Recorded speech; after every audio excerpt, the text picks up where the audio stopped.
Welcome to Gray Overload. I'm Anthony, and let's talk about AMD and marketing problems.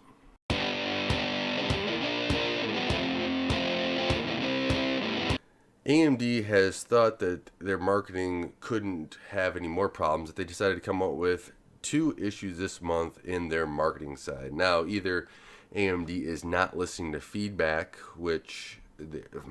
that could be, or they just are not thinking when they're putting something out. It's one of those two.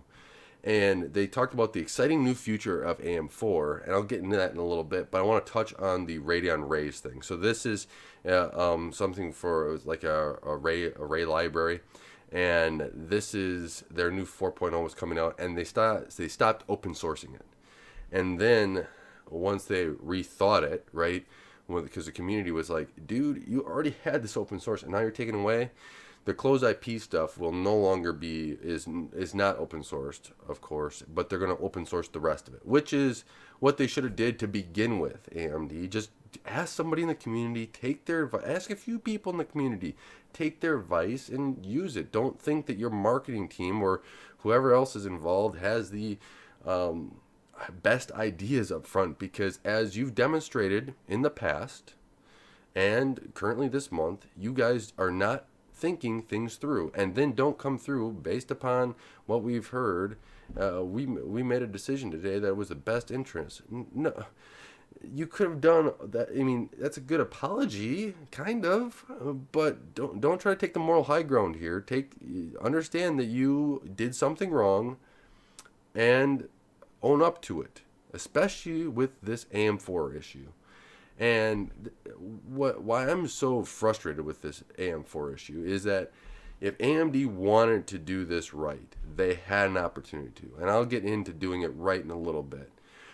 But coming out and now saying that you've had this socket and experienced great growth, right? The top AMD CPU in the AM4 socket to start out with was 8 cores, 16 threads. And now we have 16 cores, 32 threads. So that's a big jump in a couple generations of CPUs.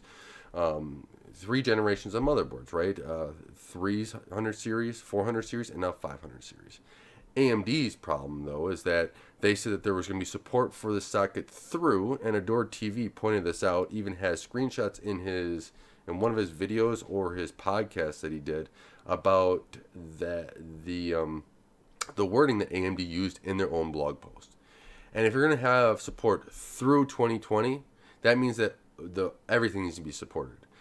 Now, there may be limitations in all of those, right? And you may be right, the BIOS chip may be a limitation. However, MSI did come out with their boards. They have a Max board with a bigger BIOS chip in it so that they can hold more stuff on that BIOS chip. They even restructured their old BIOS. So on a board I have upstairs, actually, running my media center, that is based upon the older looking style BIOS, not the full graphical one, so that they can fit more stuff on it. So in essence, I think that AMD should be going through and supporting these processors on older ones. Now, I could even see maybe wording it a little bit to drop the 300 series, but I would strongly push for them supporting the 300 series.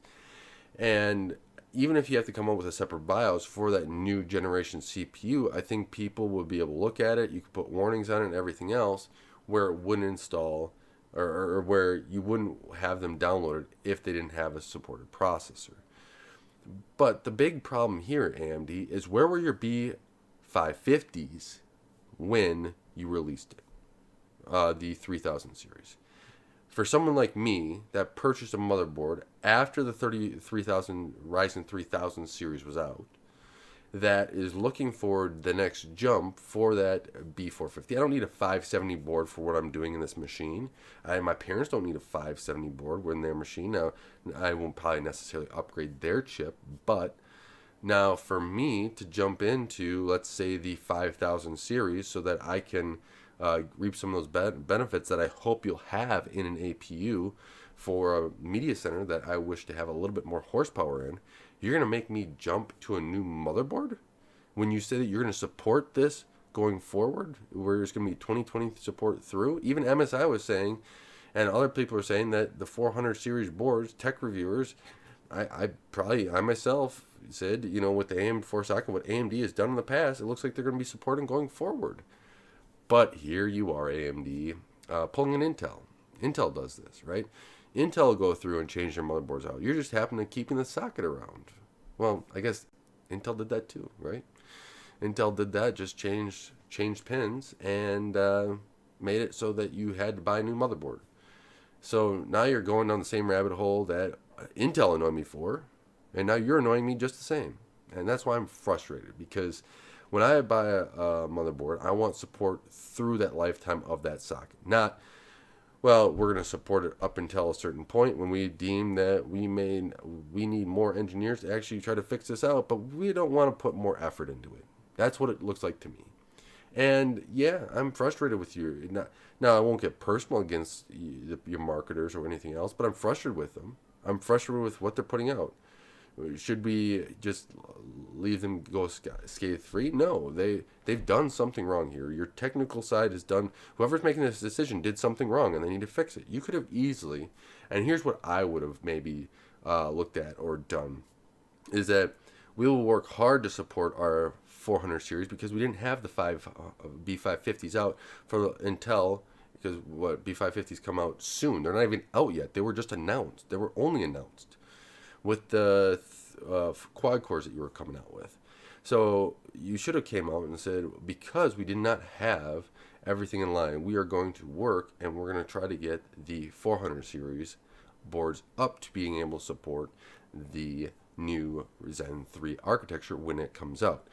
Our 300 series we will also work to do that based upon our commitment to moving forward and keeping a socket available to you for over a length of period of time. Now, this will incur a very big technical feat, and that feat is going to maybe come at a cost. And that cost is going to be, you may not get the highest boosting specs in those older boards, and you may not get the full feature set of those processors in those boards.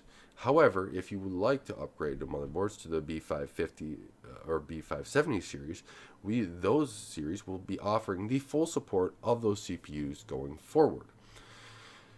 And if you would have said something like that, that would have made it, okay, well, that means I can keep my 400 series board. I will have support for that Zen series, that Zen 3 processor that's coming out in the future, and at least I have an upgrade path.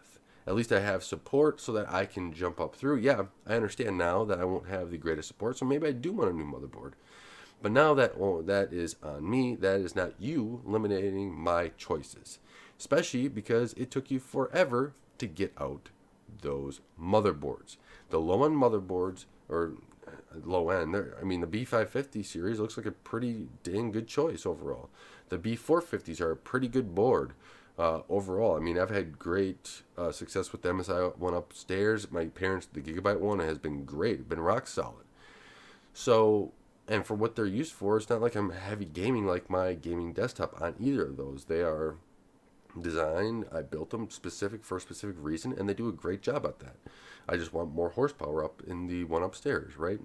Like a little bit more cores and like some better, hopefully better graphics in it. APU. Hopefully AMD does deliver on that. But now, look, I'm going in a different. I have to look at a different direction. I did not want to buy a new motherboard. I wanted to buy just a new CPU AMD. Now, I understand your motherboard makers are going to face a little bit of backlash as well, especially with MSI saying that they will, these B450s with the B450, whatever the B450 Maxes that have the bigger chip, and these are going to be able to support and have enough information going forward, right? That's been out there. Screenshots of that have been all over the place.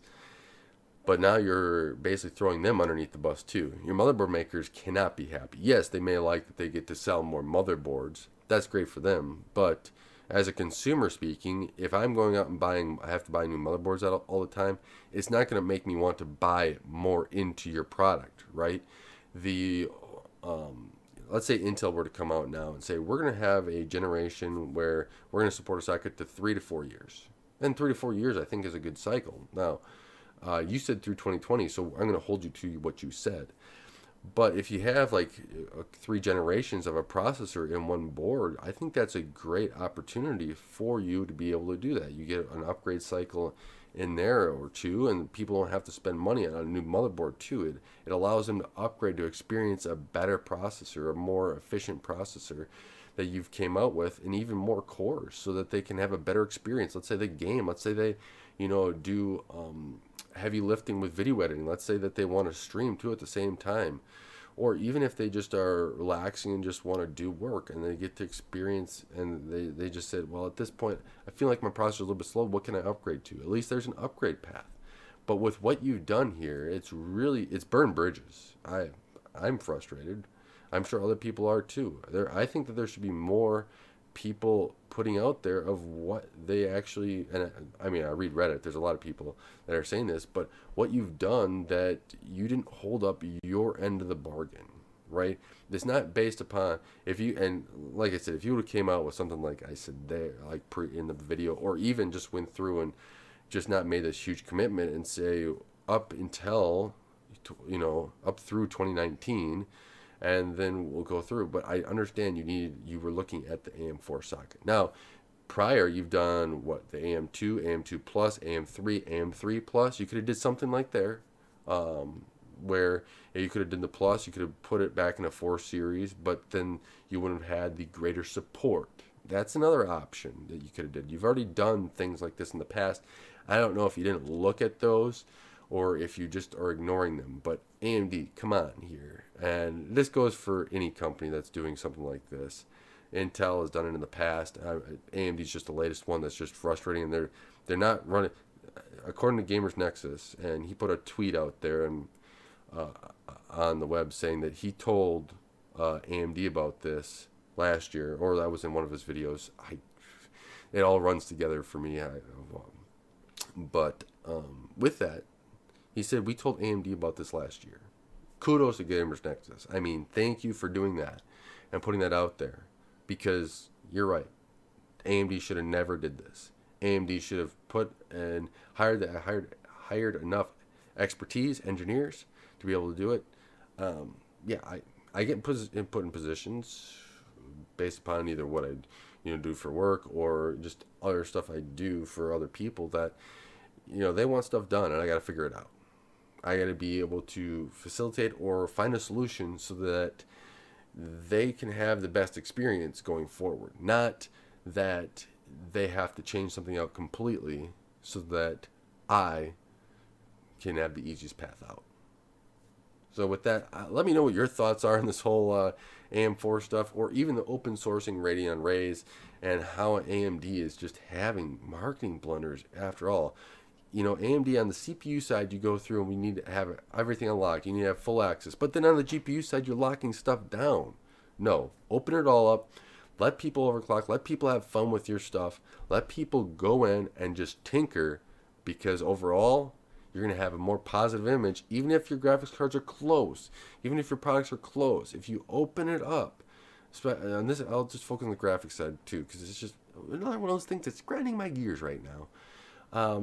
That if you just go through and open it up, let people play with it, they're going to be more receptive to your products, and they're going to recommend your products more because of what they can do with them, not what you limit them on. Because limitations get you a bad name overall, because people are getting irritated, and over time, all those little things add up, and it makes people go with another product. So with that, let me know what your comments are in the below. I know this is a little ranty. It's just one of those things that I think if AMD were to fix a couple things here, they did fix one. I congratulate them for fixing the Radeon Rays and re-open sourcing, or keeping it open source, which they should have not did. Yeah. But let me know what your thoughts are and how you would go about fixing this, because this is driving me insane that AMD did not go through with this. If you wanted it to be 550, be the end, you should have came out with them right away, AMD. Come on. Thank you for watching. Thank you for helping support this channel, helping grow. I really appreciate it. It's been great to see you guys support over the last few weeks. I really appreciate it. Overall, I want to say God bless, and don't forget to like, share, and subscribe.